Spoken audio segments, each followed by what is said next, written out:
Arne, just to check first of all, how is Giovanni Leone? What's the prognosis there? And on the flip side of the disappointment for him, does it also open up a place in the Champions League squad for Federico Chiesa now? Yeah, the last thing is true. And the first thing, he's not in a good place, of course, because he tore his ACL, which means that he will be out for around a year. So, being so young, coming to a new country, playing so well in your first game, it's very hard to take the positive side. No, there's never a positive side, but yeah, you always try to look at a positive side, and that is that he's still so young, so that he has so many years still to go after he recovers from a terrible injury like that. How much of a blow is it for you? I know you're talking about the human being there, but also squad-wise, because you face Crystal Palace this weekend, and I suppose with Mark Gay lining up in their side, there might be a sense of what might have been given what happened on transfer deadline day. Yeah, but I don't think 2 or 3 days before, 1 day before we play them to talk about that again. He's a Crystal Palace player, and he's been very important for them as long as he's there. So we have to prepare for Crystal Palace, who are a very good team. I think they haven't lost 17 games in a row now, and he's part of that team. So difficult team to beat, but we are also a difficult team to beat, as we've shown when we played against each other, because we've beaten them once with 1-0 and twice it was a draw. And we have more than enough options to replace, if needed, a player at the centre-back position, because of course we've got Virgil, Joe and Ibu, and other options if needed. Is Alexander-Arnold ready to start now, obviously thinking with no Hugo Ekitike in particular? Yeah, he's able to make minutes again. I still feel 90 is... depends also on the pace and the intensity of the game, but that might be a bit too much. But not only that, also for the long term, so you can't give a player maybe one, I would call stupid hit, to bring him to 90, and then his body is completely, you brought him too far over the line. So I don't think it's smart to play him 90 yet.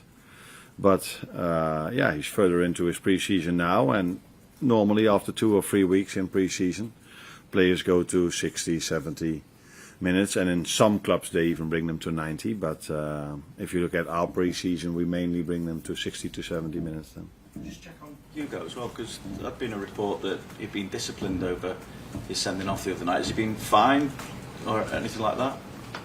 No, if discipline means that I spoke to him, then it's discipline, but I don't think that is disciplined. So discipline means a fine, and that he didn't get. So it wasn't very smart what he did. What he recognized himself immediately, straight away. So he said sorry straight away to his teammates. And he's young. Players of all ages do make mistakes, and that's what he did in this situation as well. But we all make mistakes, and you're allowed at this club to make a mistake without immediately getting fines or these kind of things. He's a fantastic human being. I think if you talk to all the staff members and you would ask them a top 3 of the warmest persons and the most polite persons, I think he's in every staff member's top 3. So even if he wasn't a person like this, he was able to make a mistake, but wasn't smart. It hurt. It didn't hurt us Tuesday evening. It might hurt us a bit more tomorrow. The positive thing is that Federico Chiesa showed that he is he's showing himself at the moment. So it's also a chance for him now to be on the bench, and maybe he kept playing minutes with Hugo not being there. Hello again, Arne. Your next point that you pick up will be your 100th Premier League point for Liverpool. If you do it in the next 4 games, you'll be the fastest in club history to have done that in your first whatever matches. So what do you think that maybe you've learnt over the previous 99 points here at the club? What did I learn? I think a lot. This has nothing to do with your question, but one of my frustrations is that I don't know if it's the same in England, by the way, but we as managers, we have to get points to keep having our badge. Is that the way you say it? So to stay a manager in Holland, you need every 3 years you need to do some schooling. Schooling, is that the right word? Education, yeah. To stay manager. I find this ridiculous because I learn every single day. I improve every single day. I don't need to go to a course to learn if you are working. So I don't know if it's the same in England, but every 3 years we need to do this. Otherwise, you cannot stay. Need badges here as Yeah, well, yeah. But if you've done it, do you need to every time to do educate refreshing courses? Yeah. Now, for me, every day is a refreshing course. So I'm a bit surprised that we need to do this. So yeah, yes, I've learned a lot, but not only here at Feyenoord and at AZ Alkmaar as well. I cannot come up with one specific thing, maybe what I've learned, but if you have to make every single day 10, 15, 20 choices, not all of them are good. Definitely not. So you learn every single day, and I cannot come up with one specific thing. So Crystal Palace again, and you'll see them again in the Carabao Cup soon also. You're the only two teams that are unbeaten in the Premier League this season. What is the biggest threat that they have against stopping Liverpool continuing that run? Discipline. They have an enormous discipline defensively. 10 outfield players plus a goalkeeper that work so hard to prevent the other team from scoring. And we saw this also in the Charity Shield. Even the moments when we were up, they could still be very disciplined and calm in their own half, in their mid to low block. And we saw this during the week when we played Southampton, who were disciplined against us, how hard it is to play through them. So and apart from that, but that's for every team in the Premier League, they have some individual quality, some individual players who are a big threat offensively. Mateta is one of them. Sar, who wasn't available last week but might be available this week again, was really good against us in the Charity Shield. 2 midfielders that know how to play. Yeah, and good centre back, so good wing backs. So a good team, but that is what I would say every Premier League team has. But what maybe stands out for me with them is their discipline in their defensive work. Thank you. Hi Arne. You're looking to keep your perfect start to the Premier League season intact. Has it taken even you by surprise, and what do you put it down to? Surprise is maybe a bit too strong to say, but if you would have asked me that after playing Newcastle away, Arsenal at home, and all these difficult games we had, that we would have the maximum result, I would have probably told you, that is, I would sign for that straight away, which is normal. But if you look at the games, they were all of them, not all of them, most of them were quite close. So we might have been a bit lucky as well to get the maximum points. Although I was just saying about the work rate of Palace, we work incredibly hard as well. And if you work as hard as we do, you give yourself the chance maybe to be a bit lucky, if you would call it luck then. And I don't think we stole a win. It wasn't as if we totally not deserved it, but there were games that a draw would have been maybe more fair.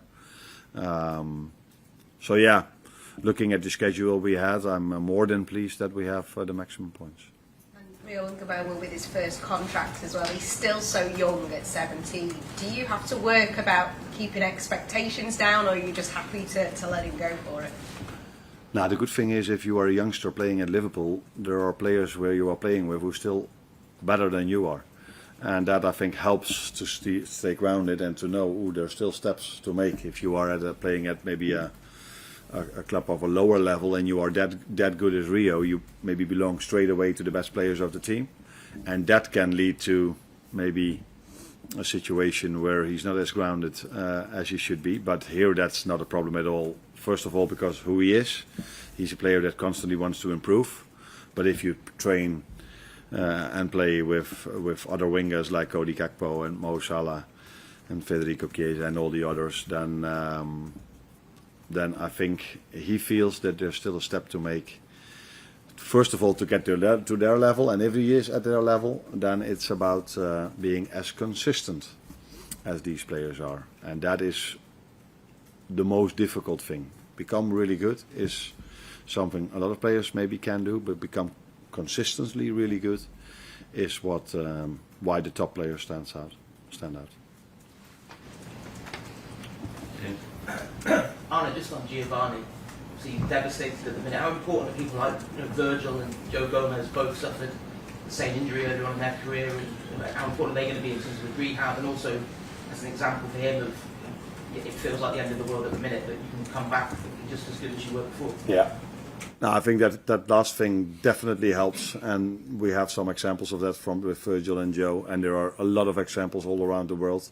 That's why I said the positive thing is that he's still 18, so he has still a lot of time to go. If you get an injury like that when you're close to your retirement, it makes it much more difficult maybe. But in both situations, it's far from ideal.